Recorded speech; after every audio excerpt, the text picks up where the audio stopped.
प्यारे विद्यार्थियों, साथियों, आज हम बात करेंगे राजनीति विज्ञान की सबसे महत्वपूर्ण अवधारणा न्याय। क्या आज हम राजनीति विज्ञान की सबसे महत्वपूर्ण अवधारणा न्याय, जस्टिस पर चर्चा करेंगे। आज हम न्याय के संदर्भ में न्याय का अर्थ, न्याय की परिभाषाएं और परिभाषाओं के आधार पर इसकी क्या विशेषताएं निकलती हैं, ये तीन बातें मैं मेरे प्राणों से प्यारे विद्यार्थियों को समझाऊंगा। जैसा कि मैंने यहां नोट किया है, न्याय का अर्थ एवं परिभाषा और विशेषताएं, मतलब न्याय की अवधारणा के अंतर्गत आज मैं तीन बातें ले रहा हूं। न्याय का सामान्य अर्थ, विद्वानों ने इसकी क्या परिभाषाएं दी हैं, और परिभाषाओं के आधार पर न्याय की अवधारणा की क्या विशेषताएं उभर कर सामने आती हैं। प्राणों से प्यारे विद्यार्थियों, प्रतिदिन जो मैं एक लेक्चर मेरे YouTube चैनल पर अपलोड करता हूं, उसकी जानकारी, सूचना आपको प्राप्त हो सके, इसके लिए हमारे चैनल को सब्सक्राइब अवश्य कीजिएगा। आशा करता हूं आपने सब्सक्राइब कर दिया होगा। Thank you very much, thank you very much. Yes dear students, ध्यान दें, आज की जो अवधारणा है वह जस्टिस अर्थात न्याय से संबंधित है। आज हमारा जो लेक्चर होगा वह न्याय की अवधारणा पर होगा। सबसे पहले मैं मेरे प्राणों से प्यारे विद्यार्थियों को एक बहुत ही गंभीर बात बताना चाहता हूं। देखिएगा भाई, चाहे हम राजनीति विज्ञान की किसी भी अवधारणा का अध्ययन करें, स्वतंत्रता, समानता, कानून, न्याय, बंधुता, दंड, राजनीतिक बाध्यकारिता, अधिकार, कर्तव्य, मतलब राजनीति विज्ञान की किसी भी अवधारणा का हम अध्ययन करते हैं तो आपको एक बात ध्यान रखना है निश्चित रूप में, क्या कि वास्तविक रूप में जब हम राजनीतिक चिंतन के इतिहास का अध्ययन करते हैं तो इतिहास का अध्ययन करने पर यह निष्कर्ष निकलता है, इसके इतिहास का अध्ययन, राजनीतिक चिंतन के इतिहास का अध्ययन करने पर यह निष्कर्ष निकलता है कि राजनीतिक चिंतन की मूल अवधारणाएं तो वो ही रहती हैं, परंतु इन अवधारणाओं पर चलता रहने वाला चिंतन मनन समय और परिस्थिति के हिसाब से परिवर्तित होता रहता है। जैसे न्याय एक अवधारणा है। अब राजनीतिक चिंतन का हम अध्ययन करते हैं तो वास्तविक रूप में यदि हम प्लेटो से भी शुरू करते हैं तो प्लेटो ने न्याय का अर्थ एक नैतिक भावना के रूप में लिया है। जैसे प्लेटो ने कहा है कि प्रत्येक व्यक्ति के द्वारा अपने अपने स्वभाव या अपने अपनी प्रकृति के अनुसार अपने कार्य को ईमानदारी से करना ही न्याय कहलाता है। मतलब प्लेटो ने कहा है कि न्याय वास्तविक रूप में व्यक्ति अपने स्वभाव के अनुसार, अपनी योग्यता के अनुसार यदि कार्य कर रहा है तो व्यक्ति न्यायी है। मतलब प्लेटो ने न्याय का जो अर्थ बताया वह नैतिक रूप में बताया है, लेकिन क्या आज न्याय का अभिप्राय नैतिक रूप में लिया जाता है? नहीं, आज न्याय का अर्थ कानूनी रूप में लिया जाता है। आज न्याय का जो अभिप्राय है वास्तविक रूप में कानूनी संदर्भ में लिया जाता है, जबकि प्राचीन समय में प्लेटो ने न्याय को नैतिकता के संदर्भ में देखा है। मतलब वहां न्याय का अध्ययन उन्होंने नैतिकता के संदर्भ में किया है, जबकि आज इसको कानूनी संदर्भ में देखा जाता है। मतलब प्लेटो ने यह कहा है कि प्रत्येक व्यक्ति को ईमानदारी से अपने अपने कर्तव्यों का पालन करना चाहिए। जैसे प्लेटो ने स्पष्ट रूप में कहा है कि मानवीय आत्मा के तीन तत्व होते हैं, विवेक, साहस और तृष्णा। इन तीन तत्वों से तीन वर्ग बन जाते हैं, दार्शनिक, शासक, सैनिक और उत्पादक वर्ग। तो वास्तविक रूप में अब जिस व्यक्ति में जिसकी प्रधानता हो, ईमानदारी से वो उस काम को करे। इसी प्रकार से समाज में जो तीन वर्ग बनते हैं, दार्शनिक, शासक, सैनिक और उत्पादक वर्ग, ये भी ईमानदारी से अपने अपने कार्य को करें। बाकी प्लेटो का जो न्याय सिद्धांत है इसके ऊपर मैं अलग से लेक्चर अपलोड करूंगा पश्चिमी राजनीतिक चिंतन के अंतर्गत, तो वहां पर आप इसको देखेंगे। आज तो मैं केवल न्याय के अर्थ की बात कर रहा हूं बेटा, मैंने केवल संकेत दिया है कि राजनीतिक चिंतन में मूल अवधारणाएं तो वही बनी रहती है। मतलब न्याय, स्वतंत्रता, समानता, अधिकार। इनके ऊपर जो चिंतन मनन होता है वो समय और परिस्थिति के हिसाब से बदलता रहता है। मतलब प्राचीन समय में न्याय का कुछ अर्थ माना जाता था, कानून, स्वतंत्रता, समानता का कुछ अर्थ माना जाता था, लेकिन समय और परिस्थिति के हिसाब से इनके अर्थ में परिवर्तन होता चला गया। तो कहने का मेरा भावार्थ ये है कि वास्तविक रूप में राजनीतिक चिंतन में मूल अवधारणाएं जैसा कि न्याय वही बनी रहती है, लेकिन इन पर चलता रहने वाला चिंतन, मनन, विचार विमर्श समय और परिस्थिति के हिसाब से बदलता रहता है। इसलिए चाहे कोई भी अवधारणा क्यों ना हो, उसका अर्थ भी समय और परिस्थिति के हिसाब से परिवर्तित होता रहता है। बेटा, इस बात को आपको गंभीरता से लेना है। ये सब अवधारणाओं के ऊपर लागू होगा, चाहे कोई भी अवधारणा क्यों ना हो। ठीक है, यस। अब हम बात करते हैं इसके अर्थ, परिभाषा और इसकी विशेषताओं की। मैंने ठीक से समझने के लिए आपके लिए यहां पर 1, 2 और 3 डायग्राम बनाइए, जिससे कि आप जस्टिस, न्याय की अवधारणा को ठीक से समझे। सबसे पहले तो आप ध्यान देंगे कि व्यक्ति और राज्य के पारस्परिक संबंधों का जब हम अध्ययन करते हैं तो व्यक्ति और राज्य के पारस्परिक संबंधों का आधार न्याय भी होता है। वैसे व्यक्ति और राज्य के पारस्परिक संबंधों का आधार न्याय, स्वतंत्रता, समानता, अधिकार, कर्तव्य, राजनीतिक आज्ञाकारिता इत्यादि जो अवधारणा है वो सब व्यक्ति और राज्य के आपसी संबंधों का आधार होते हैं। लेकिन चूंकि आज हम केवल न्याय की बात कर रहे हैं, तो आप यहां पर नोट करेंगे व्यक्ति और राज्य के पारस्परिक संबंधों का जो आधार होता है वह न्याय भी होता है, न्याय की अवधारणा भी होता है। नंबर 1 बात। दूसरी जो मैंने यहां पर डायग्राम बनाया है बेटा, इसका क्या मतलब है कि वास्तविक रूप में देखो, जितनी भी संगठित व्यवस्थाएं होती है, संगठित व्यवस्थाओं का आधार कानून है। नोट करेंगे आप, संगठित व्यवस्थाओं का आधार कानून होता है। देखिएगा, फिर कह रहा हूं मैं, संगठित व्यवस्थाओं का आधार कानून है। तो वास्तविक रूप में राज्य अपने आप में क्या एक संगठित व्यवस्था है, तो फिर डेफिनेटली उसका आधार कानून हो गया और वास्तविक रूप में राज्य के द्वारा ही कानून का निर्माण किया जाता है। तो संगठित व्यवस्थाओं का आधार कानून है और कानून का उद्देश्य न्याय की स्थापना है। देखिए, ध्यान देंगे अब यहां पर, कानून का उद्देश्य न्याय की स्थापना है। फिर से कह रहा हूं मैं, कानून का उद्देश्य न्याय की स्थापना है। यस, कानून का उद्देश्य न्याय की स्थापना है और संगठित व्यवस्थाओं का आधार कानून है और कानून का उद्देश्य न्याय की स्थापना है। और हमें किसका अध्ययन करना है? न्याय का करना है कि न्याय का क्या अर्थ है, क्या परिभाषा है, क्या विशेषताएं।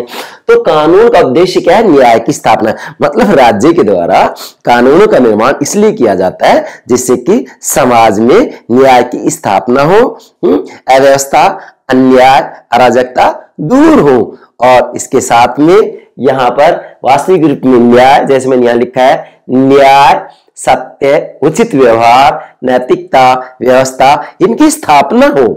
इसीलिए तो कानून का निर्माण किया जाता है। तो कानून का उद्देश्य क्या है? न्याय की स्थापना। अब कानून का उद्देश्य न्याय की स्थापना है, तो आखिर ये न्याय, जस्टिस क्या है? हमें तो इसको समझना है। ठीक है, अब देखिएगा बेटा, मैंने यहां पर संकेत दिया है कि चिंतन बदलता रहता है। क्या मतलब है इसका?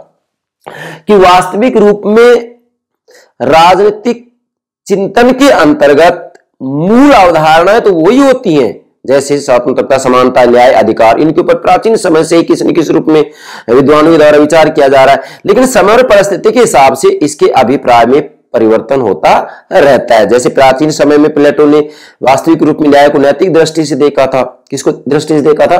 नैतिक दृष्टि से। मतलब उन्होंने न्याय की नैतिक अवधारणा प्रस्तुत की थी और आधुनिक समय में न्याय की कानूनी अवधारणा प्रस्तुत की जाती है। तो हुआ ना परिवर्तन अर्थ में। कहने का मूल भावार्थ यह है कि वास्तविक रूप में राजनीतिक चिंतन के इतिहास में मूल अवधारणा तो वही होती है, लेकिन उन पर चलता रहने वाला चिंतन मनन बदलता रहता है। ऐसे लिखेंगे आप, चिंतन मनन बदलता रहता है। तो आप देख सकते हैं न्याय, स्वतंत्रता, समानता, इनका अर्थ जो है समय और परिस्थिति के हिसाब से परिवर्तित होता रहता है और परिवर्तित होता रहेगा। जैसे मैं आपको उदाहरण दूं, मैं मान लीजिएगा पहिया है, टायर है, तो पहिए का आविष्कार एक बार हुआ है, उसके बाद में पहिए की शकल सूरत बदली जा रही है।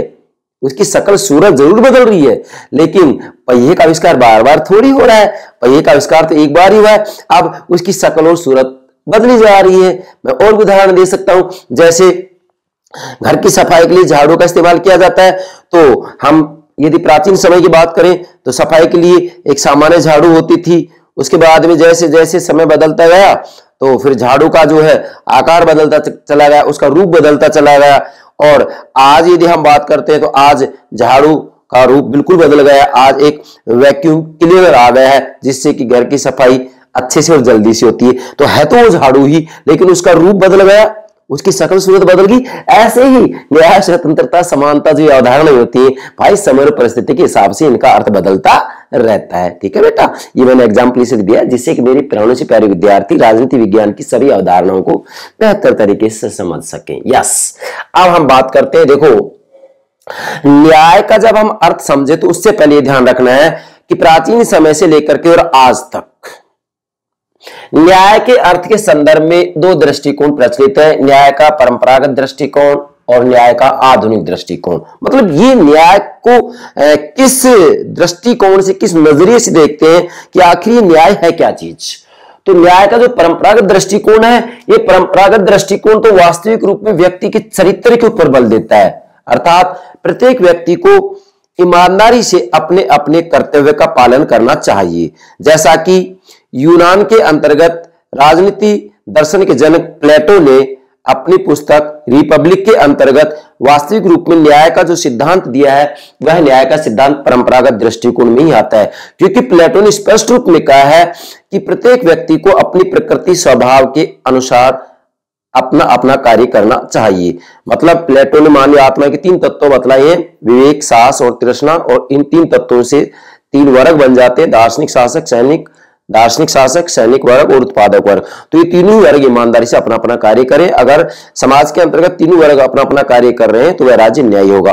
और यदि व्यक्ति व्यक्तिगत स्तर पर जिस तत्व की इसमें प्रधानता है, जैसे विवेक की प्रधानता है या साहस की प्रधानता है या उसमें तृष्णा, क्षुधा, भूख की प्रधानता है, तो उसके अनुसार वो अपना ईमानदारी से कार्य करे। अगर ऐसा कर रहा है तो वह व्यक्ति न्यायी व्यक्ति है। और जब व्यक्तिगत स्तर पर व्यक्ति न्यायी है और सभी व्यक्ति न्यायी है तो राज्य भी न्यायी होगा। कहने का मूल भावार्थ यह है कि यहां पर परंपरागत दृष्टिकोण के अंतर्गत न्याय को व्यक्ति के चरित्र के रूप में देखा गया है कि व्यक्ति को ईमानदारी से अपने अपने कर्तव्य का पालन करना चाहिए। जैसा कि हमारे भारत के अंतर्गत भी मनु ने वास्तविक रूप में न्याय का जो अर्थ बताया है वह इसी संदर्भ में बताया है। जैसा कि मनु ने कहा है कि प्रत्येक व्यक्ति को स्वधर्म का पालन करना चाहिए, स्वधर्म अर्थात अपने अपने कर्तव्य का पालन करना चाहिए। तो मूल बात यह है कि यहाँ पर न्याय को वास्तविक रूप में व्यक्ति के चरित्र के रूप में दर्शाया गया है कि प्रत्येक व्यक्ति को अपने अपने कर्तव्य का ईमानदारी से पालन करना चाहिए। नियत निश्चित है, वो उसके अनुसार अपना पालन करे, जैसा कि प्लेटो ने न्याय का सिद्धांत दिया है। अब प्लेटो न्याय का सिद्धांत दिया है, इसके ऊपर मैं अलग से लेक्चर अपलोड करूंगा, किसमें, पश्चिमी राजनीतिक चिंतन में। यहां पर मैंने एग्जाम्पल दिया है बेटा। उसके बारे में दूसरा आता है न्याय का आधुनिक दृष्टिकोण। बेटा जो न्याय का आधुनिक दृष्टिकोण है वह वास्तविक रूप में ये कहता है कि व्यक्ति के चरित्र पर ही या व्यक्ति के द्वारा अपने अपने कर्तव्य का पालन करने से ही न्याय की स्थापना नहीं हो सकती है, बल्कि यहां तो प्रयास करना होगा राज्य के द्वारा, अर्थात यहां सामाजिक न्याय के ऊपर बल दिया है इन्होंने।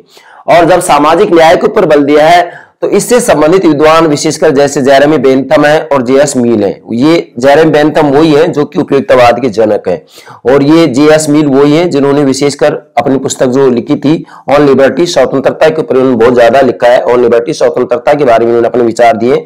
तो जे.एस. मील और बेंथम वास्तविक रूप में इसी ही अर्थात न्याय का जो आधुनिक दृष्टिकोण इसी के समर्थक है। और इनका जो मूल कहना है वो ये है कि व्यक्ति के चरित्र के आधार पर ही या प्रत्येक व्यक्ति के द्वारा अपने अपनी योग्यता है, अपने अपनी प्रकृति स्वभाव के अनुसार कार्य करने से न्याय की स्थापना नहीं हो सकती है, बल्कि इसके लिए वस्तुओं, सेवाओं, अवसरों, लाभों, शक्ति और सम्मान के साथ साथ दायित्वों और बाध्यताओं के आवंटन, मतलब बंटवारा, आवंटन का उचित आधार क्या होना चाहिए। मतलब यहां न्याय का आधुनिक दृष्टिकोण यह कह रहा है कि सामाजिक न्याय की स्थापना हो, और सामाजिक न्याय की स्थापना तब हो सकती है जबकि वस्तुओं, सेवाओं, अवसरों, लाभों, शक्ति और सम्मान के साथ साथ दायित्वों और बाध्यताओं के आवंटन का उचित आधार क्या होना चाहिए। मतलब इनका आवंटन, इनका वितरण किस तरीके से किया जाए, सेवाओं का, वस्तुओं का, जिससे कि सोशल जस्टिस, सामाजिक न्याय की स्थापना हो, किसी भी रूप में भेदभाव नहीं हो। यहां पर न्याय का आधुनिक दृष्टिकोण यह कहना चाह रहा है, जबकि यहां व्यक्ति के चरित्र पर बल दिया जा रहा है और यहां पर सामाजिक न्याय की स्थापना के ऊपर बल दिया जा रहा है कि सामाजिक न्याय की स्थापना की जाए, इसके लिए प्रयास करना पड़ेगा। यहां पर वास्तविक रूप में आधार क्या हो ये चुनना पड़ेगा, ये न्याय का आधुनिक दृष्टिकोण बताता है। तो न्याय के अर्थ को समझने के लिए आपको न्याय का परंपरागत दृष्टिकोण और न्याय का आधुनिक दृष्टिकोण इन दोनों को ध्यान में रखना होगा। अब हम आते हैं मुख्यतः न्याय का क्या अर्थ है एवं इसकी क्या परिभाषा विद्वानों ने दी है। सबसे पहले हम इसका सामान्य अर्थ लेते हैं। बेटा इसका सामान्य अर्थ देखेंगे आप, न्याय अर्थात जस्टिस, न्याय का अंग्रेजी अनुवाद जस्टिस है। जस्टिस क्या, JUSTICE, जस्टिस, न्याय का अंग्रेजी अनुवाद जस्टिस है। यह है लैटिन भाषा के जस, JUS, जस से बना है और जस का अर्थ है बांधना या जोड़ना। इस प्रकार न्याय का व्यवस्था से संबंध स्वाभाविक है। मतलब न्याय का जो संबंध है, जस्टिस का जो संबंध है वो व्यवस्था से है। न्याय वास्तविक रूप में समाज में व्यवस्था चाहता है, नैतिकता चाहता है। क्या चाहता है? व्यवस्था चाहता है, नैतिकता चाहता है, सत्य के ऊपर बल देता है। बाकी अधिकार, दायित्व, स्वतंत्रता, समानता, इन सब के ऊपर जो है न्याय बल देगा। मैं फिर से बोल रहा हूं, न्याय का अंग्रेजी अनुवाद जस्टिस है। यह लैटिन भाषा के जस, JUS से बना है। जस का अर्थ है बांधना या जोड़ना। इस प्रकार न्याय का व्यवस्था से संबंध स्वाभाविक है। मतलब न्याय का जो संबंध है वास्तविक रूप में जोड़ने से तो वास्तव में ये सिस्टम से इसका नाता जुड़ा है, व्यवस्था से जुड़ा है। जैसा व्यवस्था से इसका संबंध स्वाभाविक है, तो व्यवस्था किसको कहते हैं? What do means by system? व्यवस्था अंतर संबंधित क्रियाओं का जो समग्र होता है, जो समुच्चय होता है, उसको व्यवस्था कहते हैं। जैसे ये है, मैं आपके सामने खड़ा हुआ हूं, तो ये भी तो एक सिस्टम है। इसको बॉडी सिस्टम कहते हैं, शरीर व्यवस्था, पॉलिटिकल सिस्टम, सोशल सिस्टम। तो व्यवस्था किसको कहते हैं? अंतर संबंधित क्रियाओं का जो समग्र होता है। तो अब मेरे शरीर के अंतर्गत जितने भी अंग उपांग एक दूसरे से जुड़े हुए हैं, हाथ को काटकर अलग कर देंगे तो क्या हाथ का कोई महत्व रहेगा? कोई महत्व नहीं रहेगा, और मेरी जो व्यवस्था है, शरीर व्यवस्था है, वो गड़बड़ा जाएगी। वास्तव में व्यवस्था का मतलब होता है अंतर संबंधित क्रियाओं का जो समग्र होता है, उसको व्यवस्था कहते हैं। और वास्तविक रूप में यहां पर जो ये न्याय है, न्याय का व्यवस्था से संबंध स्वाभाविक है। मतलब न्याय उसी को कहा जाता है जिसके अंतर्गत वास्तव में चाहे कोई भी संगठन क्यों ना हो, उसमें अंतर संबंधित क्रियाएं हो। मतलब वहां अन्याय नहीं हो, अनैतिकता नहीं हो। अगला, न्याय उस व्यवस्था का नाम है जो व्यक्तियों, समुदायों, समूहों, संकल्पनाओं को एक सूत्र में बांधती है। अब देखो ध्यान देंगे बेटा, यहां न्याय वही बात आ गई। यहां पर न्याय उस व्यवस्था का नाम है, जस्टिस उस सिस्टम का नाम है। सिस्टम का नाम है ये। सिस्टम किसको कहते हैं? व्यवस्था किसको कहते हैं? अंतर संबंधित क्रियाओं का जो ये समग्र या समुच्चय होता है ना, उसी को व्यवस्था कहा जाता है।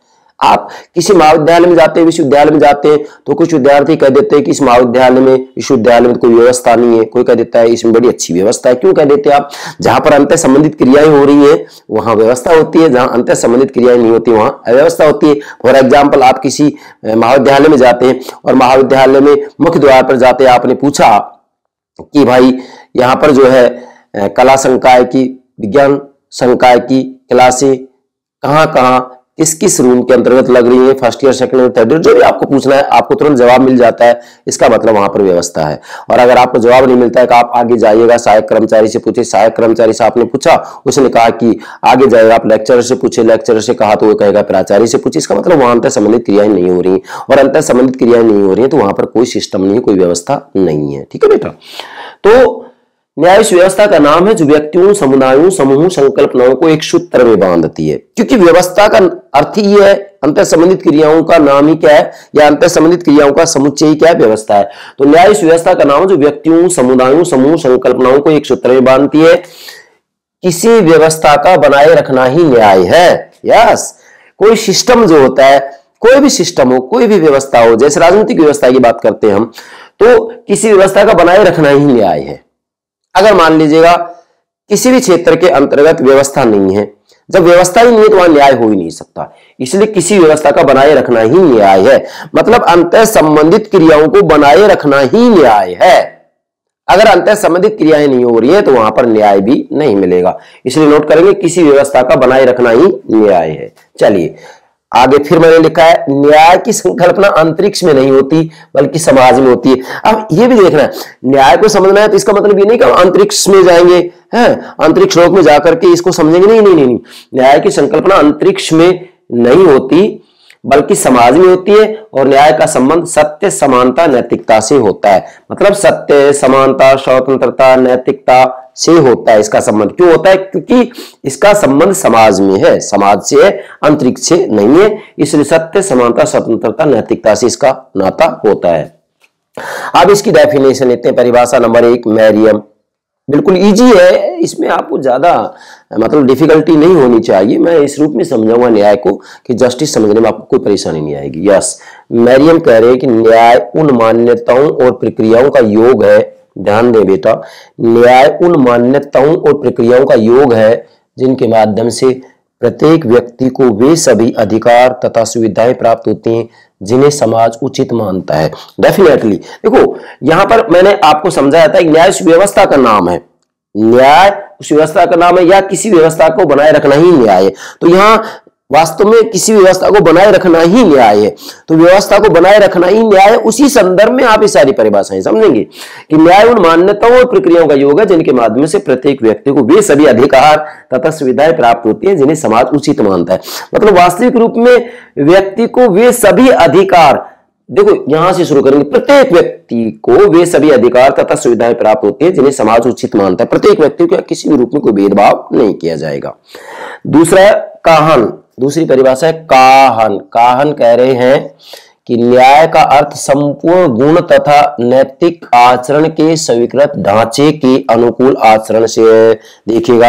अब यहां जो डेफिनेशन दी जा रही है, एक प्रकार से मैं ये कहूंगा कि न्याय के परंपरागत दृष्टिकोण के अंतर्गत आ जाती है।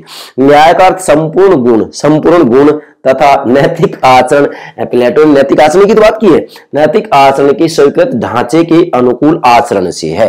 तो जैसे प्लेटो ने अपना जो न्याय का सिद्धांत दिया है बेटा, वो न्याय के परंपरागत दृष्टिकोण में आता है। तो यहां पर जो ये काहन ने परिभाषा दी है, वास्तव में ये न्याय के परंपरागत दृष्टिकोण से संबंधित है। आगे बढ़ते हैं, जेएस मील। अब जेएस मील की जो परिभाषा आती है वो वास्तव में न्याय का जो आधुनिक दृष्टिकोण है इससे संबंधित आ जाती है। जैसे न्याय उन नैतिक नियमों का नाम है जो मानव कल्याण की धारणाओं से संबंधित है तथा इसलिए जीवन के पथ प्रदर्शन के लिए किसी भी नियम से अधिक महत्वपूर्ण है। इसके बाद में अगली जो डेफिनेशन दी है, 2 हो गई, ये तीसरा और उसके बाद में चौथा है रैफेल कह रहे हैं न्याय उस व्यवस्था का नाम है। फिर वही बात आ गई, न्याय उस व्यवस्था का नाम है, मतलब न्याय का मुख्य जो कार्य वो व्यवस्था बनाए रखना है।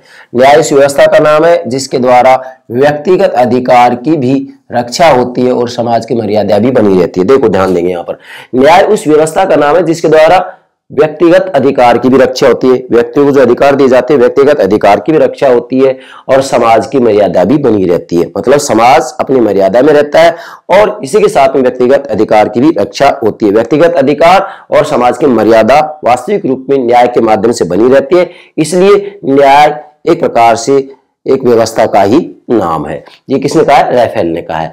अब इन परिभाषाओं के आधार पर न्याय की कुछ विशेषताएं उभर कर सामने आती है। मतलब न्याय की जो अवधारणा है इसकी कुछ विशेषताएं उभर कर सामने आती है इन परिभाषाओं के आधार पर। 5 विशेषता मैंने नोट किए। पहला है न्याय सत्य का सहगामी है। ध्यान दें, न्याय नोट करना बेटा, यहां न्याय सत्य का सहभागी है। इसका मतलब एक वास्तविक रूप में न्याय सत्य का सहभागी है, अर्थात न्याय और सत्य एक दूसरे के पूरक है। न्याय के बिना सत्य नहीं और सत्य के बिना न्याय नहीं, पहली विशेषता। दूसरा है न्याय अन्याय की विपरीत अवधारणा है, अर्थात वास्तविक रूप में जहां न्याय होगा वहां व्यवस्था होगी, जहां व्यवस्था होगी वहां अन्याय नहीं हो सकता, अराजकता नहीं हो सकती, अनैतिकता नहीं हो सकती, असत्यता नहीं हो सकती। इसलिए न्याय अन्याय की विपरीत अवधारणा है। क्यों? क्योंकि न्याय व्यवस्था की बात करेगा। भाई यहां मैंने नोट किया, जैसे न्याय उस व्यवस्था का नाम है, तो न्याय में तो व्यवस्था होगी, न्याय में क्या होगी? व्यवस्था होगी, जबकि अन्याय में क्या होगी? अव्यवस्था होगी। तो न्याय अन्याय की विपरीत अवधारणा है। तीसरा है न्याय कानूनों की पालना में निहित होता है। अब ध्यान दें भाई, चूंकि यहां जैसा मैंने बताया है कि न्याय उस व्यवस्था का नाम है जो व्यक्तियों, समुदायों, समूह, संकल्पनाओं को एक सूत्र में बांधती है। किसी व्यवस्था को बनाए रखना ही न्याय, किसी व्यवस्था को बनाए रखना ही न्याय। तो न्याय कानूनों की पालना में निहित है। चूंकि यहाँ कानून का उद्देश्य न्याय की स्थापना है, तो न्याय कानूनों की पालना में निहित है। अगर कानून का पालन किया जा रहा है तो न्याय स्थापित होगा, और कानून का पालन नहीं हो रहा है तो ऐसी स्थिति में न्याय की स्थापना नहीं हो सकती। इसलिए न्याय कानून की पालना में निहित है। क्योंकि यहां मैंने लिखा भी है कानून का उद्देश्य न्याय की स्थापना है। राज्य के द्वारा कानून बनाए जा रहे हैं और कानून का उद्देश्य न्याय की स्थापना है। इसलिए यदि मान लीजिएगा आपको न्याय की स्थापना करनी है तो इस स्थिति में कानून की पालना जरूरी है। अगर आप कानून का पालन नहीं कर रहे तो ऐसी स्थिति में न्याय की स्थापना नहीं हो सकती है। चौथा है न्याय का स्वतंत्रता तथा समानता के साथ संबंध होता है। डेफिनेटली न्याय, चूंकि यहां जैसे मैंने नोट किया है कि किसी व्यवस्था का बनाए रखना ही न्याय है। अब किसी भी व्यवस्था को बनाए रखना ही न्याय है, तो न्याय का स्वतंत्रता तथा समानता के साथ संबंध होता है, क्योंकि जहां पर जस्टिस होगा, जहां पर न्याय होगा, जहां पर व्यवस्था होगी, वहां वास्तविक रूप में स्वतंत्रता और समानता को किसी न किसी रूप में स्वीकार किया जाएगा। स्वतंत्रता और समानता के मध्य सामंजस्य बिठाने का कार्य किया जाएगा। राजनीति विज्ञान की मुख्य समस्या यही होती है कि स्वतंत्रता और समानता के मध्य सामंजस्य कैसे बिठाया जाए, और जहां पर स्वतंत्रता और समानता के मध्य सामंजस्य बिठा दिया जाता है, वहां पर डेफिनेटली व्यवस्था होती है, और जहां व्यवस्था होती है वहां न्याय होता है, या जहां पर न्याय होता है वहां पर व्यवस्था होती है, और जहां पर व्यवस्था होती है वहां स्वतंत्रता और समानता के साथ न्याय का संबंध होता है। पांचवा, न्याय का अधिकारों व कर्तव्यों से जुड़ी व्यवस्था है। न्याय अधिकारों व कर्तव्यों से जुड़ी व्यवस्था है। देखो ध्यान देंगे, न्याय अधिकारों व कर्तव्यों से जुड़ी व्यवस्था है, क्योंकि वास्तविक रूप में देखो यहां न्याय एक व्यवस्था का ही नाम है, या मैं यहां कहूं कि किसी व्यवस्था को बनाए रखना ही न्याय है। अब किसी व्यवस्था को बनाए रखना ही न्याय है, तो न्याय अधिकारों व कर्तव्यों से जुड़ी व्यवस्था है, क्योंकि वास्तविक रूप में न्याय, देखो फिर से इधर आएंगे, न्याय किसी व्यवस्था को बनाए रखने का नाम है, मतलब किसी व्यवस्था का बनाए रखना ही न्याय है, सिस्टम को बनाए रखना ही न्याय है। तो यहां जब सिस्टम को बनाए रखना है तो न्याय अधिकारों व कर्तव्यों से जुड़ी व्यवस्था है, अर्थात न्याय के द्वारा वास्तविक रूप में अधिकार और कर्तव्यों की व्यवस्था की जाती है कि किन लोगों को क्या अधिकार प्राप्त होंगे और किन लोगों के क्या कर्तव्य होंगे। इन अधिकारों और कर्तव्यों को इसके द्वारा निश्चित किया जाता है। चूंकि वास्तव में न्याय जो होता है वह एक प्रकार से उस व्यवस्था का नाम है जो व्यक्तियों, समुदायों, समूह संकल्पनाओं को एक सूत्र में बांधती है, और किसी व्यवस्था को बनाए रखना ही न्याय है। इसलिए न्याय अधिकारों और कर्तव्यों से जुड़ी व्यवस्था है, मतलब इसका संबंध अधिकार और कर्तव्यों से होता है। किसका? न्याय का। जब तक अधिकार और कर्तव्यों से इसका संबंध नहीं होगा तब तक वहां पर व्यवस्था नहीं हो सकती, और व्यवस्था ही नहीं है तो इसका मतलब वहां पर अव्यवस्था है, अराजकता है, और यदि अव्यवस्था है, अराजकता है, अनैतिकता है, असत्यता है, तो वहां पर न्याय हो ही नहीं सकता।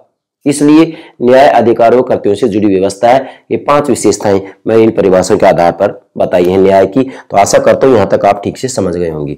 इसके बाद में बेटा अगली बात लेते हैं हम, महत्वपूर्ण, जो कि आपको नोट करना है जब आप नोट्स तैयार करते हैं। जितेंद्र, धर्मेंद्र बेटा, अनिल, यस, न्याय। अब इसको नोट करें आप, इन सब बातों का निचोड़ आ गया यहाँ। न्याय, सत्य, नैतिकता, शोषण रहित, फिर से बोल रहा हूं, न्याय, सत्य, नैतिकता, शोषण रहितता की स्थिति में ही पाया जा सकता है।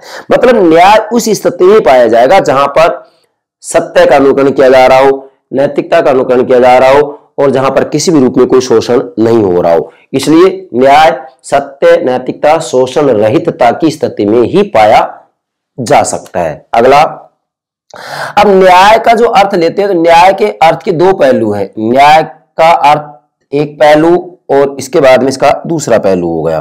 बेटा इसको समझे, न्याय का अर्थ देखते हैं तो इसके 2 पहलू बन जाते हैं लास्ट में।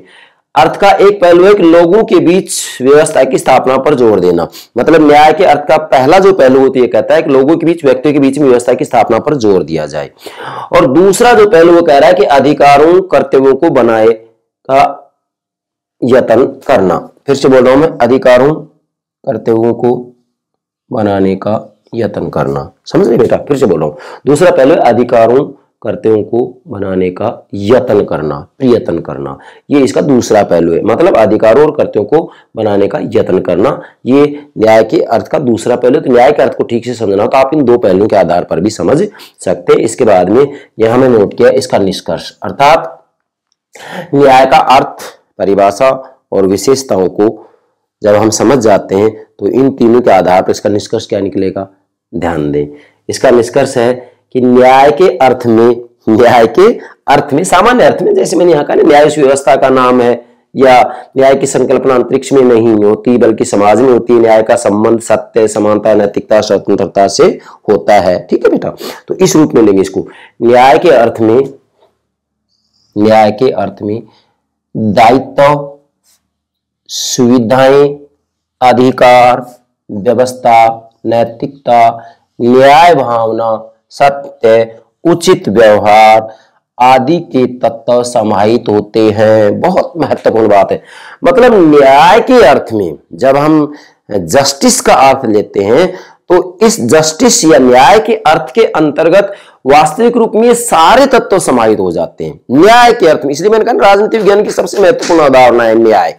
क्या कि न्याय के अर्थ में दायित्व, सुविधाएं, अधिकार, व्यवस्था, नैतिकता, न्याय भावना, सत्य, उचित व्यवहार आदि के तत्व समाहित होते हैं। यदि आप न्याय के अर्थ को ठीक से समझना चाहते हैं तो निश्चित रूप में न्याय के अर्थ में ये सारे तत्व मौजूद होंगे। आप किसी भी परिभाषा को उठाकर देख लीजिएगा, इन सभी परिभाषाओं में आपको ये सारे के सारे तत्व दिखाई देंगे, बशर्ते कि आप गंभीरता से इन परिभाषाओं को समझने का प्रयास करें।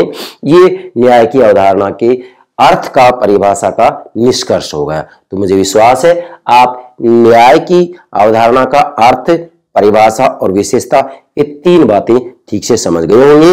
अब मैं भरसक प्रयास करूंगा कि न्याय की अवधारणा के ऊपर चाहे मुझे कितने ही लेक्चर तैयार क्यों ना करने पड़े, लेकिन मैं न्याय की अवधारणा को आपको व्यापक रूप में समझाने का प्रयास करूंगा। आज तो मैंने केवल पृष्ठभूमि तय की है। मुझे विश्वास है आज की जो पृष्ठभूमि मैंने बनाई है न्याय की अवधारणा को समझने के लिए, ये आप ठीक से समझ गए होंगे। Yes, okay, thank you very much, thank you very much.